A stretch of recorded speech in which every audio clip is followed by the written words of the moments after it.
and welcome. I'm Ijoma Onyato. Tonight, police arrest 8 suspected Boko Haram members allegedly involved in the kidnapping of 276 Chibok schoolgirls from their hostel in Borno State. Senate President Dr. Bukola Saraki, governors of Benue and Sokoto states meet PDP leaders behind closed doors in Ilorin as controversy rages over their next line of action. Vice President Yemi Osinbajo asked traditional institutions to play key roles in ensuring peace and security across the country. And 12 boys rescued from a flooded cave in northern Thailand last week speak publicly of their ordeal for the first time. On business news tonight, federal government unveils Nigeria Air as new national carrier set to commence operation in December.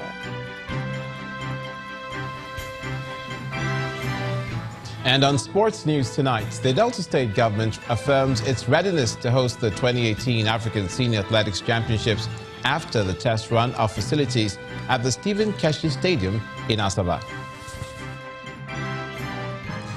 Hello, and from Abuja, Independent National Electoral Commission INEC expresses worry over vote buying ahead of the 2019 general election.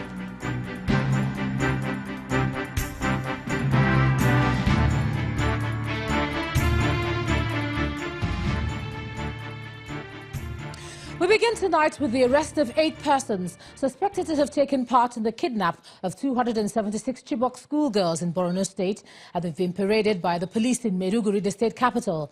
The 8 suspected Boko Haram terrorists, who were among 22 persons paraded, were said to have been arrested by operatives of the Inspector General's Intelligence Response Team in Borno, Adamawa and adjoining communities. The Nigerian police had paraded 20 men for their involvement with the armed rebel group Boko Haram, terrorizing people in the northeast. 8 out of these men actually participated in the abduction of over 200 girls from their school in a Borno town called Chibok. One of the men, Mohammed, identifies his 7 other accomplices and confesses as criminal acts to journalists. We brought the abducted Chibok girls and they took them to Sambiso Forest.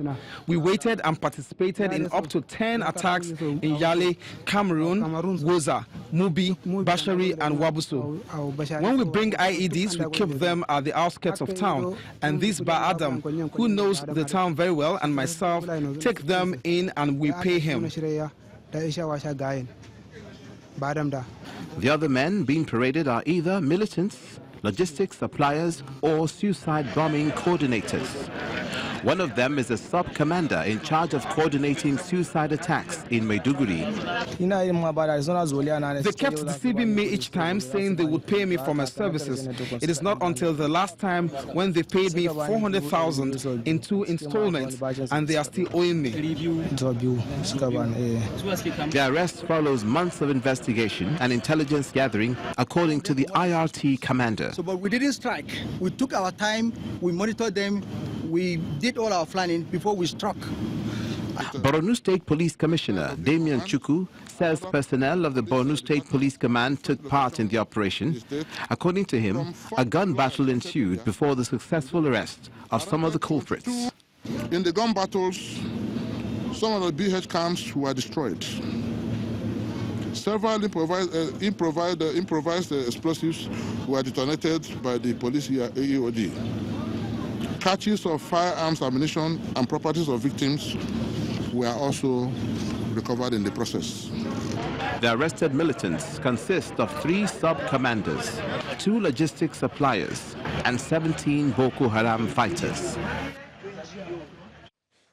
The news of the arrest of 22 suspected Boko Haram members could be a sign that the Nigeria police is making considerable progress in the fight against terror. But is this number enough to weaken the structure of the terror group? In this report, our correspondent Oreluwa Shunibare examines the pros and cons of this. The Kano State Police Command arrested 5 suspected members of Boko Haram terrorists at Gayawa area of Nasarawa local government area of the state. All the suspects confessed to be active members of the Boko Haram terrorist group that involved in several killings of innocent Nigerians in Kano and other northeastern states. This was 2017, when the Nigerian police announced the arrest of 5 suspected members of the terror group Boko Haram. Today, there is more cheerful news in the fight against terror. The Nigerian police has come out with what it calls a giant stride. The taking into custody of 22 self-confessed members of the sect, 8 of whom admitted to be involved in the kidnap of the Chibok schoolgirls 4 years ago. Considering the resources at the disposal of the police, this arrest can at best be described as laudable. However, there appears to still be a long way to go, because looking at this organizational structure of the Boko Haram, the suspects are way down the chain of command. So beyond weapons, what other means of support does the federal government need to give the security agencies to really tackle this effectively? Is it by enforcing an identification and forensic system, or through the introduction of stringent border policies? The war against terror is very real, so the strategies expected to be put in place to subdue it must be more deliberate than the threat itself. Orolu Ashonibare, Channels Television News. To take a look at this development, I'm now being joined on the news at 10 by a retired colonel and a security analyst, Colonel Francis Okosun. Thanks a lot for joining us on the news at 10. Thank you so much, John. I'm not sure how you react to what we've heard. I mean, so let me just ask you, how would you react to the arrest of these suspects 4 years on? I would say better late than never. 8 suspects arrested. If these 8 persons indeed were part of the team that abducted the Chibok girls, and that's good news. That is to say, these are people you can interrogate. These are people through whom you can reach out to other people. Not reach out, you can pin down the other people who are involved in this.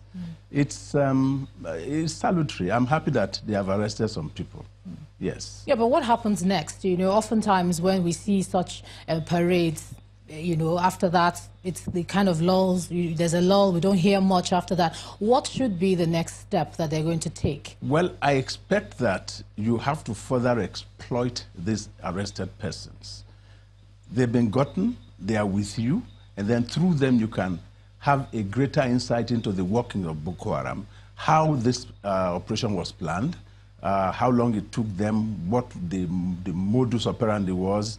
Was it similar to what happened in Dapchi? Is there likelihood that such will be done some other time? Do they have in their cell plans to do similar things in future? And so such like information. Yeah, but some people look at it from another perspective. You're the expert. It's taken us 4 years to bring 8 people out to say, you know, were you involved, weren't you involved? What do you think about the timeline it's taken? Bearing in mind that some of the girls haven't been rescued, our hearts still go out to those who are waiting. Okay. Ijoma, central to investigation is information. Information is central to investigation. Now, the terrain where this is being done is not a friendly one. It's not at all. Now, people provide information. Information leads you, gives you tips. Tips lead you to clues. Clues help you unravel mysteries. But the people you have there, the environment where this is being done, is not Lagos or Ibadan or Abia, where people want to see this thing done away with. People in the neighborhood are not, in the community, are not quite like any other. Because, like we've said many a time, the people who are in this Boko Haram thing live amongst them. They are the people there. I'm an Ekpoma man. I know there's no Ekpoma man in Boko Haram. I can tell you that much. So the people who are to give information are people who are not, they are reticent. They're not as willing to give information. Plus, you have a Nigeria police that has a trust deficit with the people. So that's another reason. Well, they have the trust deficit with people, not because the people want not to trust them. Yeah, that's what you see. A different subject altogether. Exactly. Yes. Now, looking at most of the girls who have been released, it's happened through negotiation. Some escaped by themselves. Even in the Dapchi case, it was negotiation. As one who has been part of the security architecture, can they not have an operation where they can rescue rather than you know, the timeline that goes so long, and, you know, to give people confidence that indeed we do have an armed forces that can say, no, you cannot take our person, we're going to come in and we're going to get you quickly now. Ijoma, I'm not on active duty right now, but I can say that you have collateral damages. You could attempt to say, there have been cases in the past where you try to rescue people and you lose so much. So you weigh this against the need to. Do we have to take that risk? If we do so, how many are we likely to lose? Whose daughter do we sacrifice in the attempt to rescue these people? So it's not that easy. It's something that it's easy. Heads you lose, tails you lose. All right, Colonel, Security Analyst Colonel Francis Okosto, thanks a lot for sharing your thoughts with us. Thank you on very the news much at for 10 having tonight. me. Yeah. The Vice President, Professor Yemi Osinbajo, wants traditional institutions to play key roles in the government's efforts to ensure peace and security across the country. Professor Osinbajo explains that traditional institutions are repositories of intelligence which can be used to detect suspicious or criminal activities within their domain. He also asked them to work with the government to lay a foundation that will ensure that Nigeria attains greatness. He was speaking at the 10th National Development Summit of Traditional Rulers in Abuja. Our correspondent Gloria Umezuke reports. This is the 10th in the series of summits by traditional rulers on national development. We may be seated. Worried by the spate of kidnappings and insecurity across the country, traditional rulers have come together to seek ways to make Nigeria great again. Chairman of the National Development Summit, His Royal Majesty, Dr. Emmanuel Sideso, observes that the nation's foundations are under threat as various issues such as constitutional reviews and structural flaws remain inconclusive. It is equally disheartening that the resolution of all recent national conferences were never considered for adoption in the interest of national survival and progress. We need good leaders that will create jobs and sustain jobs. The Vice President, Professor Yemi Osinbajo, however, tasked the Royal Fathers to deepen partnership with the government to enhance peace and security, saying Nigeria has recorded remarkable improvement in the Northeast and Niger Delta region. You are also repositories of important intelligence that can be useful in detecting suspicious or criminal activity. The partnership between traditional authorities and government is therefore crucial for the survival of peace and security of our nation.